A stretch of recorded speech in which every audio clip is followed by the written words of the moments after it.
Assalamu alaikum warahmatullahi wabarakatuh, everybody. My name is Preacher Moss. I'm the host of the SOS, the Shout Out Show. Welcome to 2022. I hope that everyone is off to a good start. Again, greetings, glad tidings, all those type of things as we embark on yet another year. We are here. I want to take a moment to send out some special shout outs. We can shout out to Brother George Lopez, my former co worker and road buddy. Hope that you're feeling well. I heard about this situation on New Year's. May you have a speedy recovery. May Allah give you shifa, as well as Sister Eleanor. We hope that you are recuperating, and Aunt Shirley, we hope that you're doing well as well. So I just want to get those things out of the way. A couple things I want to talk about today because we're going to talk about, of course, Omicron blues. Now, the reason I've called it the Omicron blues is I think that as we go into yet another year of dealing with social distancing and vaccines and boosters and illness, that the whole idea of Omicron now has become something of I want to say it has to do with really spiritual stability in some regards, or even more so than health. You know, what is our mental health? What is our mental wellness? And the reason I'm talking about that because it seems that there's been a breakdown in some regards, just terms of just I don't know how you attach wellness, mental health wellness, but it's just a breakdown of the moral fabric here in the United States. You know, I told you I got to hang out with my dad out in Albuquerque, and I hang with my mom. One thing my parents taught me was that there were codes. That we live with codes. Now, attaching this to illness, of course, with this pandemic, it still belies the fact that we, as a culture, we as a community, always had a very very ready response, and that ready response was a cumulative effort in terms of how we grew up, what the laws were, fairness, equality, justice, things like that, quality of care. And I just want to say over the last couple of years that in some regards that code that I grew up with, many of you grew up with, it's just not there. It's just not there. So the whole idea of Omicron Blues is to be able to, in a creative way, as much as I can, kind of dissect what that thing is, because now we're dealing with a certain amount of fatigue. If anybody has any experience with people who've been um, ill over a long period of time, that person, that individual goes through a lot of nuances in terms of the physical and the mental health and the spiritual health.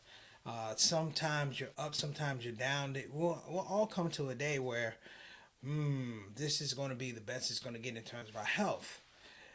But it's interesting that we have that play out in a grand scale in terms of people who are not old and elderly and frail or things like that. We have people who are in vibrant parts of their life, you know, productive parts of their personalities.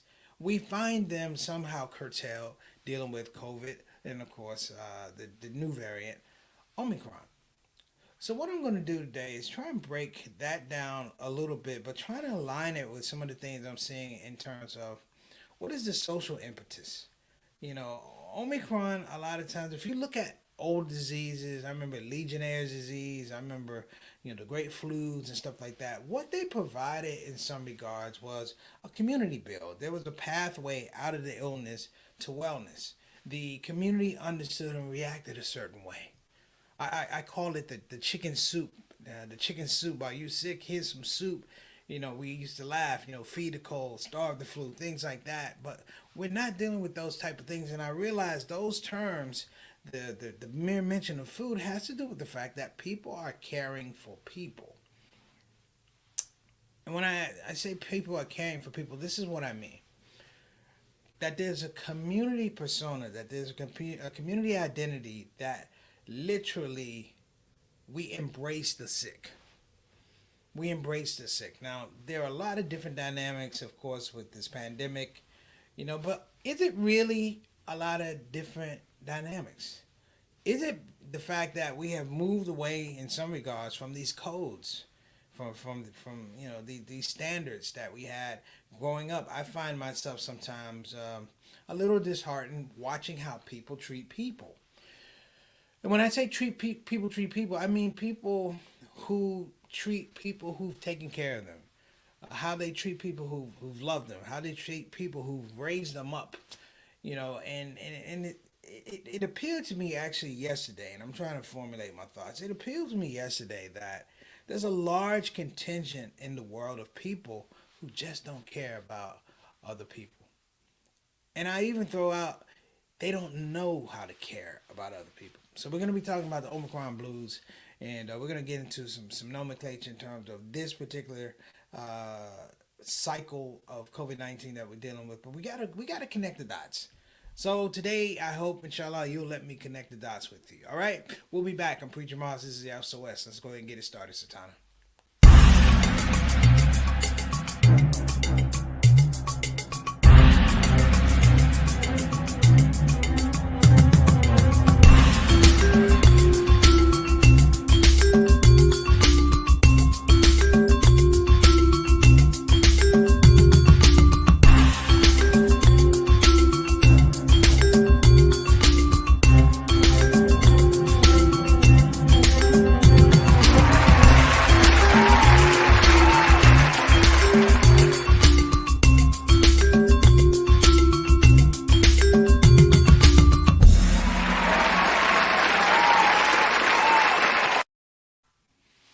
All right, and we are back, everybody. I hope everybody is ready for the show. Before we get started, again, Happy New Year. Welcome to 2022. I want to make sure we welcome in our shout out family, our shout out show soldiers, our shout out show soldiers to the platform. Like I said, I am the host, but I do not own the platform. I provide a platform, but it's the people who make the show. So, without further ado, let's go ahead and get at this thing cracking in 2022. Let's get the SOS off started correctly. Who we got out there, Sister Donna? We got brother JT, better known as Johnny L. Thomas. Why alaikum assalam rahmatullah barakatuh. My brother, I love him. He reached out to me on anybody reach out to me on New Year's. I'm gonna tell y'all something. I'm 55 years old. I don't stay up to midnight on purpose. I'm sorry. I kicked the dog on it. I was down by about quarter to 10 because that's what I do. I need my rest. JT, good to see you, brother. I appreciate you. Feel free to jump in on this topic. Next up, Ahmed Khatib, my little brother. Assalamu alaikum rahmatullahi barakatuh, brother. Wa alaikum assalam. That's what I meant to say, man. I hope everything is going well for you in South Africa. Reaching out, man. We appreciate you coming on the platform. AK and JT, they salted the earth brothers. And AK, I hope you're having a good time out there. You're relaxing, and give my salams to your family as well, man. Thank you so much for tuning into the show. Next up, my main man, Altaf Rashid. Wa alaikum assalam rahmatullahi barakatuh, beloved. That's right. Happy 2022 SOS family. We appreciate that, man. And thank you so much, man, for being such a steady member on the show. I call you Mr. 6 o'clock, straight up, straight down. A Canadian ambassador to the show. What's the show without Altaf Rashid? It's a show without Altaf Rashid. Just not as good. All right, man. Thank you so much. Next up, what's going on, Sister Sonia? Sister Sonia Salahuddin Dalton. Good to see you. Wa alaikum assalam rahmatullahi wa barakatuh. Yes, yes, yes. Thank you so much. Happy New Year. Happy New Year to you and your family. And tuning in and supporting us. I'm going to talk about this Omicron, but I'm going to try and break it down in a positive way if possible. But Sister Sonia, thanks so much for sharing your time and your goodwill with us. Appreciate you. Thank you so much. And we got Brother Bilal Salahuddin. You got the Salahuddins in the house. Wa alaikum assalam rahmatullahi wa barakatuh. Big brother, how you feeling, man? Thank you so much for coming on the platform. You are well represented. And I just, if I haven't said it before, I'm going to say it now. Everybody on the platform, I just appreciate y'all showing up. You don't know, I think emotionally, spiritually, creatively, what it means to have people come on the show and we have this conversation. So let me say that and state it clearly. If I have not stated it clearly, I'm starting off 2022 telling everybody you appreciate it and loved on this platform. Next up, we got Sister Reed. Sister Reed was killing me. Sister Reed with the barbecue chicken. Sister Reed with the turkey. Sister Reed made sure your brother, sisters definitely had to get on the track and run that off. I'm like, man, I had to lift weights because that fork was heavy. But we appreciate you, Sister Reed. Shout out, of course, to Derek and Juwan. Thank you so much for tuning in. We appreciate you. Much love. Next up, Oh, and a happy new year to you too. And we can't forget our consultant producer, Sister Atana Whitfield. Wa alaikum assalam wa barakatuh, and happy new year to you. We appreciate it. Thank you so much. The topic of Omicron blues, brothers and sisters, is not just the physical aspect of illness associated with this COVID 19 strain, if you will. It has so much to do with the narrative. When I say narrative, anyone who has gotten sick, you always have a narrative to how you became ill. It could be, man, I was at my office one day and I felt a chill, and the next thing you know, or if you get an injury, I was running around the track and felt a pool and da da da. It was a narrative. Man, you know what, man? I slept with the window open. Next thing you know, I had the worst cold. It's a narrative, brothers and sisters. It's a narrative. Omicron and COVID and Delta, these are terms, brothers and sisters, that don't have narratives.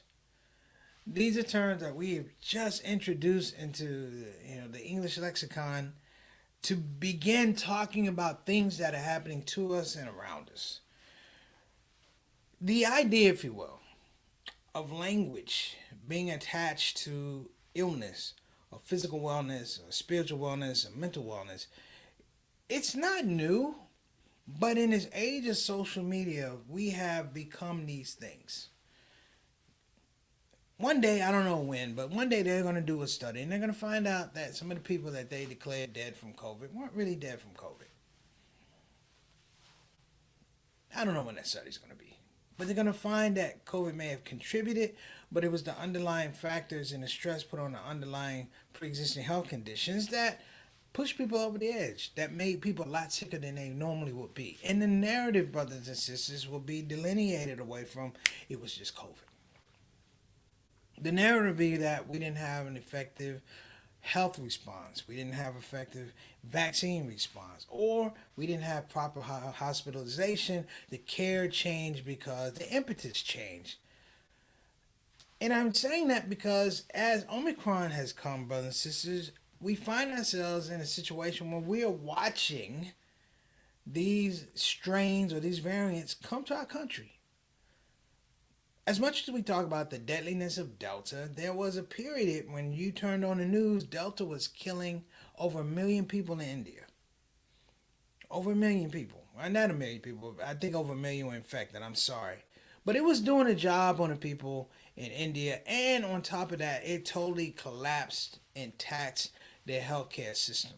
So some of the people who died, you wouldn't even know they died because they were poor and they were just unfortunately not able to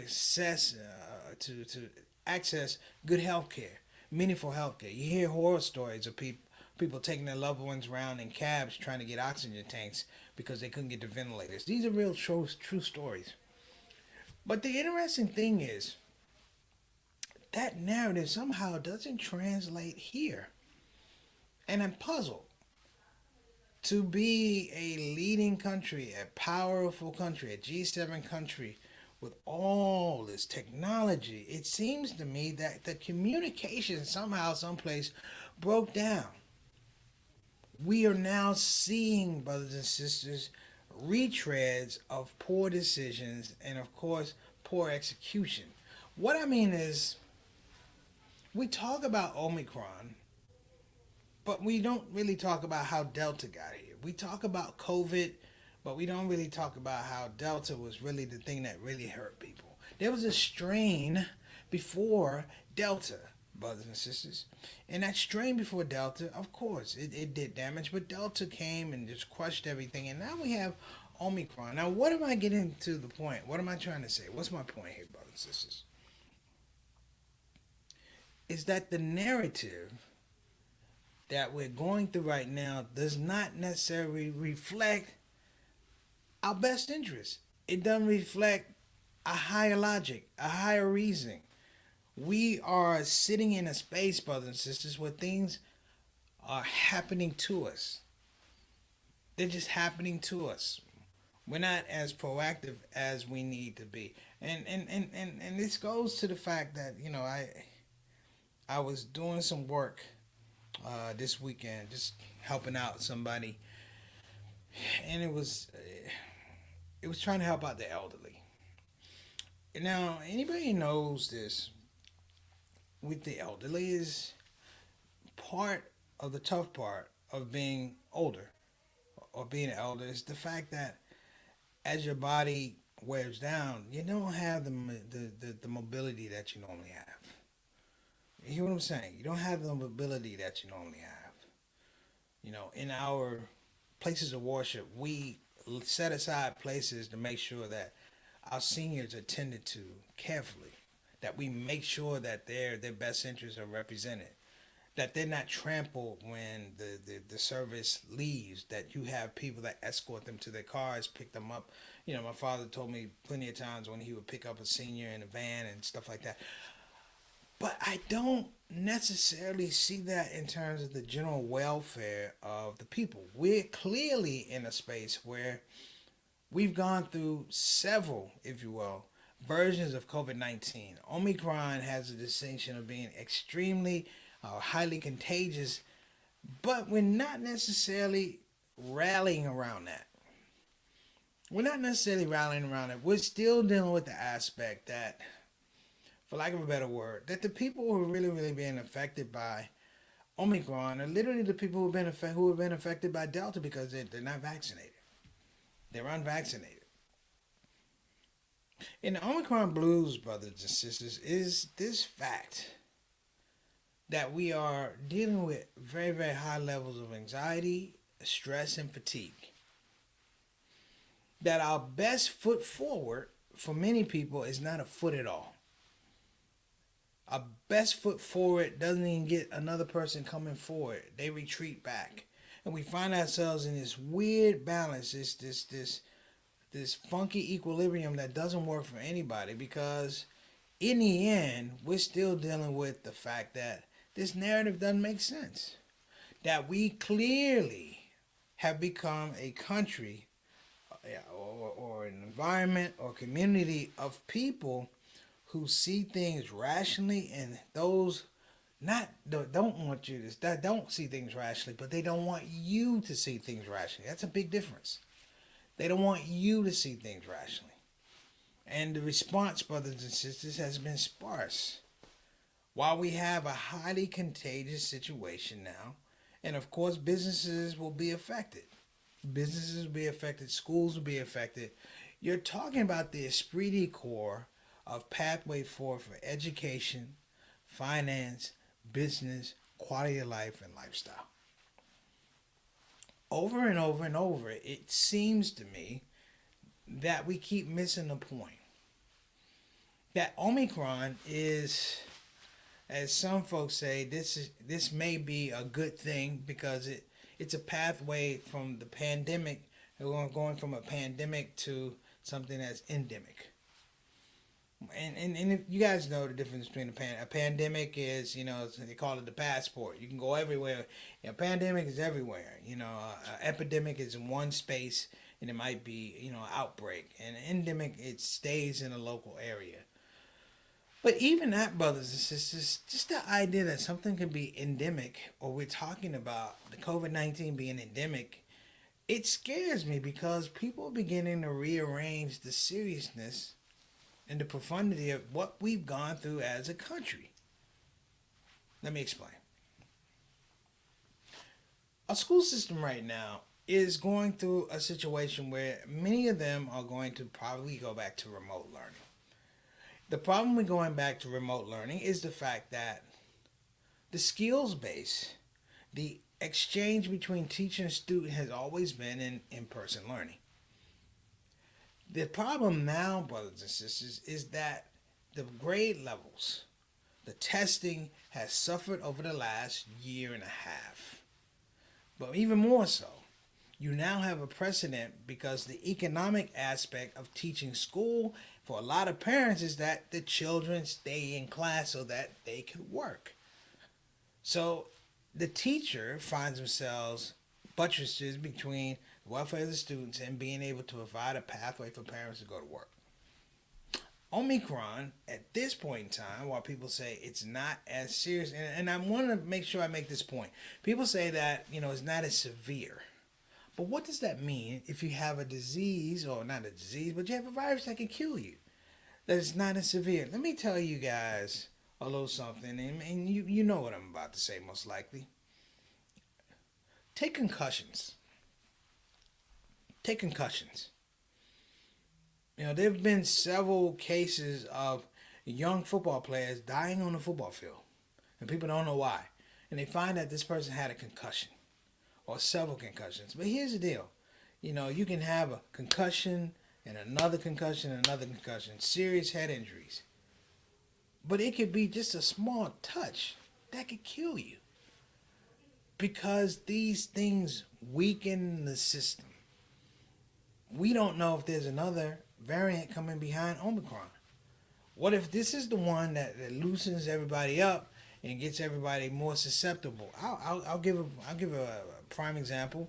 When I caught COVID, brothers and sisters, it went from December to January.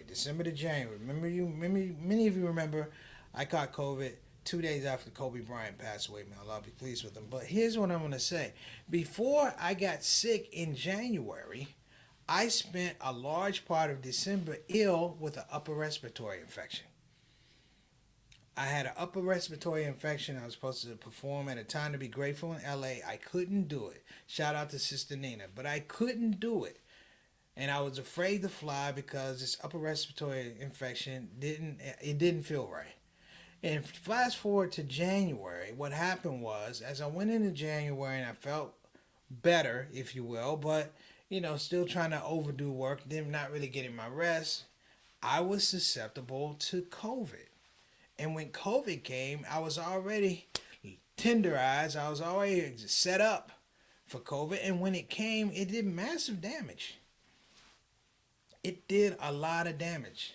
Not just to me physically, but it did a lot to me mentally. I literally was in a space was like, I can't trust my body because I've never seen this happen to my body before. As we get into this space about Omicron, brothers and sisters, I want to say a few things, and feel free to jump in. I said earlier about Omicron that you need to start checking your finances. This may be the virus, while it doesn't necessarily make you as sick as Delta variant. It does make the economy sick. Just the same as I said, that the concussion, you don't have to hit the economy very hard right now. You can just pluck it. It's very sensitive, very fragile. And as we keep moving forward, that narrative that I talk about, the rules, the codes, that used to be the infrastructure that allowed us to have sustainability. See what I'm saying? If you look at education for African Americans going back to slave times, there's a particular infrastructure. There's a moral code that's in there that allows us to somehow, even up to today, have a valuation and a very, very large appreciation for the aspect of education. But we don't have that. For one of a few times in my life, the medical community, brothers and sisters, they can't explain the narrative without making it up. Now, we can all do our research about Omicron. We can all do our research about COVID-19 and things like that. We could do all of that, brothers and sisters. But the response has been something that's been more than disappointing. It's been deadly. Forget disappointing. It's been deadly. And here we are right now at the beginning of 2022. With the possibility that we could be in a concussive situation whereby it doesn't take a whole lot to knock us over the edge. Just a little. Look at the responses that you're seeing right now for Omicron with the schools. 5 major districts in Atlanta closed. Washington, D.C., hospitalizations up 200%.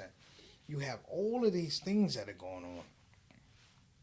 And could it be that maybe we don't want to panic. Maybe we want to make Omicron seem friendly, but it can't be that way. I had a great aunt named Annie, my grandmother's sister. Whenever I would go to see Annie when I was a kid, she was always in bed. And as a young kid, you can't really process it. But she was always in bed. I never saw her standing up.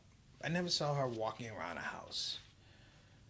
And years later, I realized that, she was bedridden. That's not a term that you really come into knowing when you're a young kid, but she was bedridden. And that she had long term illness, brothers and sisters.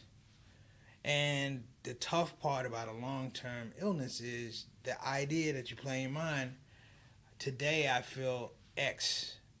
Is this the way I'm going to continue to feel? Today I feel great. Will I continue to feel great? Or is this going to be a situation where it's the best? This is the best it's going to be. Talking about Omicron, brothers and sisters, this is a virus that people are talking about in some regards that it can be endemic, whereby for in our area, there's a possibility that we will just have to deal with this in our area till it becomes something in our minds where it's like we just shrug our shoulders. It becomes commonplace. Oh, so and so got Omicron. Okay, he'll be back on Tuesday. In the sports world, brothers and sisters, the NFL has lobbied to make sure that people who get they test positive, that they reduce the days from 10 to 5. 10 to 5. And the aspect now that we're trying to normalize this is scary.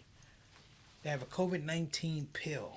How do you get a COVID-19 pill when you're still dealing with Delta, you're still dealing with Omicron and all these things? I mean, I don't want to scare anybody, but the truth is there's a lot of variants out there. This is just the latest one to make it to the grandstand. Our next variant could be Omicron plus 2. It could be Delta, the sequel. And as we stand here, brothers and sisters, I think it's really important, at least at this juncture, I think it's really important that we start to have these conversations that are built around community health, community wellness, because we're not having that. Everybody is going through their space with the social distancing and protocols, but everybody is going through their own illness separate, isolated, no mobility. And while Omicron is described as not as serious or not as deadly as Delta, the question remains, what are the side effects? What are the things, for lack of a better word, that can kick off after you catch the virus? What is going to be my quality of living afterwards? If you play sports, you know what I'm talking about. If you play sports and you hurt your knee when you were 15 years old and you were young and you kept running around, well, you dealt with the fact that you were young, you were youthful, and your bones were growing, blah, blah, blah, blah, blah.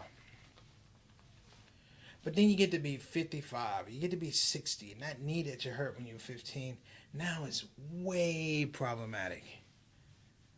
The doctors that told you don't worry about it, they're not around anymore. Now your knee is way problematic.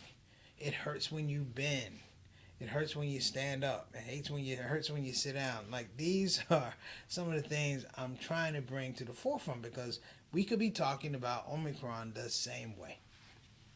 We still don't have legitimate studies on, what they call long COVID in terms of long-term care. Some of the things they talk about, scarring of the lungs and stuff like that. This is serious stuff. And I would like, hopefully, that people respect what we grew up on, that infrastructure, that, having a code where we talk about realistically community health issues. It's not whispers in the dark. There are people coming forward going, this is the problem. Just like January 6th, everybody's going to pull together all the information about Trump forensically, what he said, what he didn't say, what he didn't do, blah, blah, blah, all the players. And that's off to the side. But when we're talking about the aspect and value of human life as it's interconnected, brothers and sisters, this is a serious thing.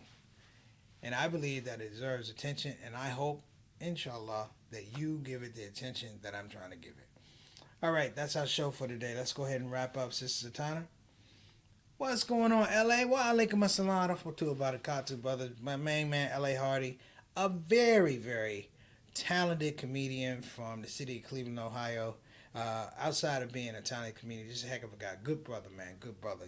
Speaking of which, when I talk about codes and rules. This is a brother. We talk about this all the time. So shout out to brother L.A. Hardy and his family, man. Good to see you on the show. So we're gonna go ahead and wrap up. Let's go ahead and get to our sponsors. All right. First sponsor is BeFinancialIndependent.com. Again, that's BeFinancialIndependent.com. If you don't want to go on the website, pick up your phone and call 202-508-3780. Again, that's 202-508-3780. Next up, if you're interested in quality Islamic graduate education, brothers and sisters, look no further than Bayan Islamic Graduate School with master's programs in Islamic education, Islamic leadership, Islamic studies, and the big program, the Master of Divinity, with a focus in Muslim chaplaincy. Make sure you go to bayanonline.org. Again, that's bayanonline.org. Check them out. And talking about this COVID thing, I want to give a shout out to the hard workers, the dedicated workers at Convenient Urgent Care in Houston, Texas, with 3 locations in Pasadena, Cypress, and Houston on Parker Road. I want to give a shout out to them because a lot of them, frontline workers, a lot of them actually caught COVID and, trying to serve the people. This is the narrative I'm talking about. These are people who are going out there knowing that they're risking themselves, putting themselves in danger. So not only that, go to convenienturgent.com, convenienturgent.com, but make sure you make the dua for those workers. Shout out Brother Jazz. And last but not least, our newest member to the platform, exactly, ShOUT TV, the newest streaming services for Muslim content, Muslim artists. You got to check it out. Go to www.ushub.tv. Again, that's www.ushub.tv. That's the end of our show, brothers and sisters. Sister Satana, I'm going to ask that you not do the usual closing because I need to do another one. We saw that. I'm trying to come up with something a little bit more creative. I just want to thank everybody for coming on the show. I appreciate you. We're just going to fade to black till I get that new ad, man. Much love to you. We will see you tomorrow, inshallah. Thank you so much. I'm Preacher Moss. This is the SOS. Assalamu alaikum wa rahmatullahi wa barakatuh. Take care.